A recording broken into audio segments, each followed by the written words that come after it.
जय हिंद दोस्तों, स्वागत है आप सभी का आपके अपने YouTube चैनल जैकपुर पे। तो आज के इस वीडियो में हम लोग क्लास 12 के इकोनॉमिक्स का टॉपर टेस्ट 7 करने वाले हैं। इसके पहले भी 1 से लेकर 6 तक का टॉपर टेस्ट कंप्लीट हो चुका है। यदि आपने नहीं देखा है तो उसको जाकर अपने प्लेलिस्ट पर देख लीजिएगा।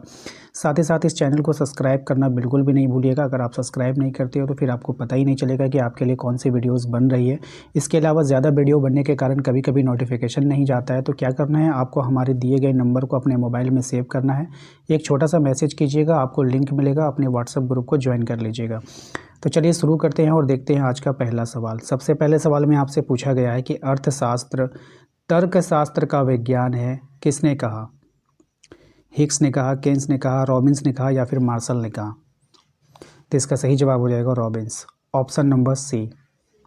क्वेश्चन नंबर 2 पे आते हैं। क्वेश्चन नंबर 2 में क्या है? वह वक्र जो आर्थिक समस्या दर्शाता है क्या कहलाता है? उत्पादन वक्र, मांग वक्र, उपयोगिता वक्र या फिर उत्पादन संभावना वक्र? यदि आपका जवाब है ऑप्शन नंबर डी, उत्पादन संभावना वक्र, तो बिल्कुल सही जवाब है, ऑप्शन नंबर डी हो जाएगा। क्वेश्चन नंबर 3 में आपसे पूछा गया, जब मांग वक्र क्षैतिज होता है तब मांग क्या होगा? पूर्णतः बेलोचदार होती है, पूर्णतः लोचदार होती है, इकाई लोचदार होती है या फिर इनमें से कोई नहीं? सही जवाब हो जाएगा इसका पूर्णतः बेलोचदार होती है, option number A correct answer होगा। क्वेश्चन नंबर 4 पे आते हैं। इसमें कहा गया है कि निम्नलिखित में से आर्थिक क्रिया का एक उदाहरण है? पूजा करना, मित्र की शादी में शामिल होना, दान करना, वस्तु का विनिमय करना? सही जवाब हो जाएगा इसका ऑप्शन नंबर डी, वस्तु का विनिमय करना। क्वेश्चन नंबर आते हैं 5 में। इसमें कहा गया है, निम्नलिखित में से उपभोक्ता वक्र विश्लेषण की एक मान्यता कौन नहीं है? कौन नहीं है वो आपको बताना है। सही जवाब हो जाएगा इसका ऑप्शन नंबर ए, उपभोक्ता को मिलने वाली वस्तुओं की संख्या मापी जा सकती है, ये नहीं होगा, बाकी सब सही है। ठीक है, ध्यान रखना है। क्वेश्चन नंबर आते हैं 6 में। कहा गया है कि किसने कहा कि अर्थशास्त्र धन का विज्ञान है? मार्शल ने कहा, रॉबिन्स ने कहा, एडम स्मिथ ने कहा या फिर जेके मेहता ने कहा? सही जवाब हो जाएगा इसका option number C, Adam Smith ने कहा। क्वेश्चन नंबर आते हैं 7 में। कहा गया है कि अर्थशास्त्र शब्द व्यष्टि और समष्टि के बीच संबंध किस अर्थशास्त्री ने किया था? ऑप्शन से आपके पास एडम स्मिथ है, मार्शल है, रॉबिन्स है, अल्फ्रेड मार्शल है। यदि आपका जवाब है ऑप्शन नंबर बी मार्शल, तो बिल्कुल सही जवाब है। क्वेश्चन नंबर आते हैं हम लोग 8 पे। कहा गया है, संसाधनों के वितरण की समस्या का संबंध किस केंद्रीय समस्या से है? यदि आपका जवाब है ऑप्शन नंबर सी, तो बिल्कुल सही जवाब है, कैसे उत्पादन करें, ऑप्शन नंबर सी हो जाएगा। क्वेश्चन नंबर आते हैं 9 में। कहा गया है कि उपभोक्ता कौन होता है? उपभोक्ता कौन है आपको बतानी है। सही जवाब हो जाएगा, अपनी आवश्यकताओं की पूर्ति के लिए वस्तुओं और सेवाओं का उपयोग करने वाला, option number D correct answer है। क्वेश्चन नंबर 10 पे आते हैं। इसमें कह रहा है कि किसने कहा कि अर्थशास्त्र चयन का विज्ञान है? आपका जवाब है ऑप्शन नंबर बी रॉबिन्स, तो बिल्कुल सही जवाब है, ऑप्शन नंबर 20 का करेक्ट आंसर होगा। क्वेश्चन नंबर 11 पे आते हैं। इसमें कहा गया है कि एक वस्तु की सभी इकाइयों को प्राप्त होने वाली उपयोगिता के योग को क्या कहते हैं? तो इसमें उपयोगिता के जो योग होते हैं उसको हम लोग कहते हैं कुल उपयोगिता। क्या बोलते हैं? कुल उपयोगिता बोलते हैं, ऑप्शन नंबर डी हो जाएगा। क्वेश्चन नंबर आते हैं 12 में। इसमें कहा गया है कि अर्थव्यवस्था की दुर्लभता संबंधी विचार किसने दिया था? तो ये विचार दिया था लियोनस रॉबिन्स ने। किसने दिया था? लियोनस रॉबिन्स ने, ऑप्शन नंबर सी हो जाएगा। क्वेश्चन नंबर 13 में आते हैं। यदि एक वस्तु की कीमत कम होने से उस वस्तु पर उपभोक्ता का व्यय अधिक हो जाता है तो मांग की कीमत लोच क्या होगी?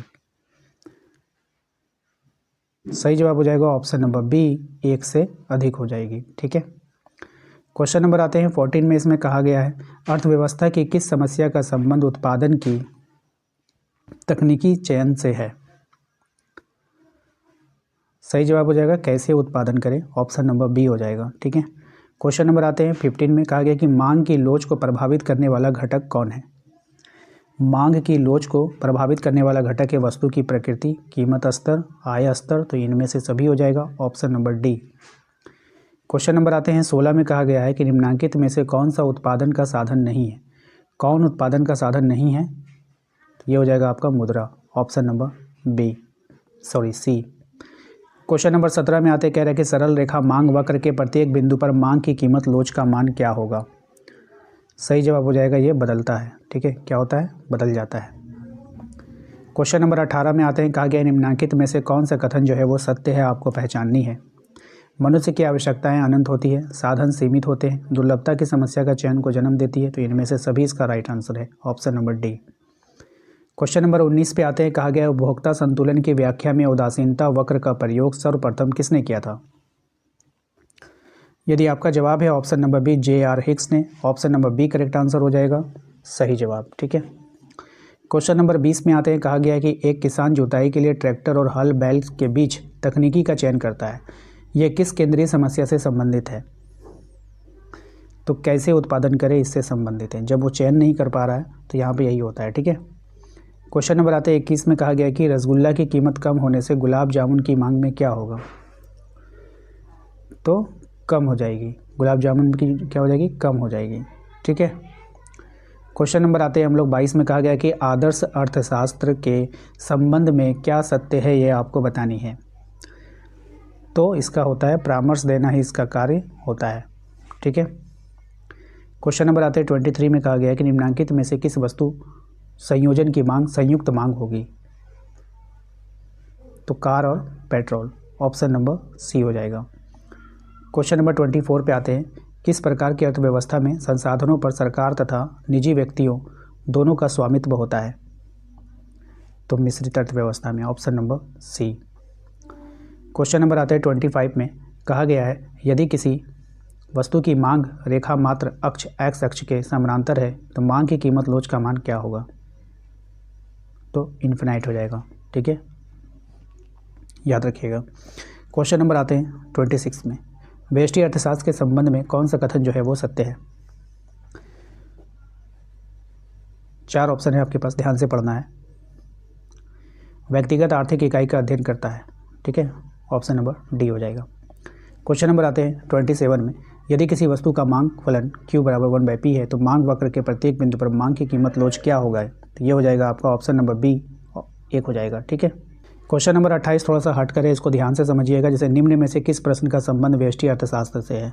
ठीक है, तो यहाँ पर जैसे कि पहला में है, दूसरा में है, तीसरा में है, चौथा में, इन सबको आप अच्छे से पढ़िए।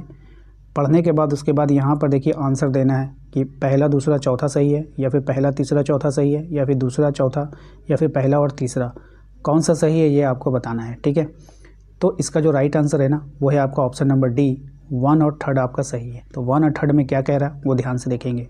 1 और 3, बाजार में वस्तु की कीमत का निर्धारण कैसे होता है और एक फर्म का कुल निर्गत स्तर क्या है। ठीक है, तो ये इसका आंसर हो जाएगा। क्वेश्चन नंबर आता है 29 में। कहा गया कि यदि कीमत मंत्री ऐसी वस्तुओं पर कर की दर में वृद्धि कर सकता है जिसकी मांग की कीमत लोच होती है। कीमत मंत्री समझ रहे ना, जो रेट फिक्स करता है। तो यदि कीमत मंत्री ऐसी वस्तुओं पर कर की दर में वृद्धि कर सकता है, टैक्स की दर में वृद्धि कर सकता है जिसकी मांग की कीमत लोच होती है, क्या होती है, 1 से अधिक होती है। क्वेश्चन नंबर आते हैं 30 में। कहा गया निम्नलिखित में से भारत का अर्थशास्त्री कौन है। ठीक है, तो यहाँ पे आपको बताना है भारत का अर्थशास्त्री कौन है, वो आपको बताना है। नाम बताने यहाँ पे मोहम्मद यूनिस है, महबूब उल हक है, खुशहाल राजन है, एडम स्मिथ है, कौन है। तो देखिए सही जवाब हो जाएगा इसका खुशहाल राजन। अब आप लोग को माइंड में आता होगा कि महबूब उल हक क्यों नहीं है, क्योंकि ये पाकिस्तानी है।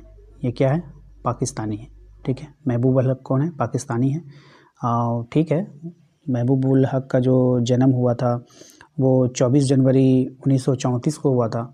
तो 1934 में जब इसका जन्म हुआ तो उस समय देश का बंटवारा नहीं हुआ था, उस समय ये भारतीय था, लेकिन फिर ये पाकिस्तान में चला गया तो ये पाकिस्तानी हो गया। लेकिन यहाँ पे क्वेश्चन में बोला निम्नलिखित में से कौन भारत का अर्थशास्त्री कौन है, तो खुशहाल राजन, ऑप्शन नंबर सी हो जाएगा। तो आशा करते हैं कि आप लोगों को आज का ये वीडियो पसंद आएगा। वीडियो अच्छा लगा है तो लाइक करना है, चैनल पे पहली बार आए सब्सक्राइब कर लीजिएगा। एग्जाम में जाने से पहले कम से कम 5 से 8 साल का PYQ आप लोग रिवीजन जरूर करके जाइएगा, वो अच्छा आप लोगों का काम करता है एग्ज़ाम के समय में। ठीक है, एंड अगर आपने हमारे ग्रुप को ज्वाइन नहीं किया तो कर लीजिएगा, फिर लास्ट में आप लोगों को वहाँ पे बहुत सारा नोटिफिकेशन मिलता है। मिलते हैं नेक्स्ट अगले वीडियो में। Thank you.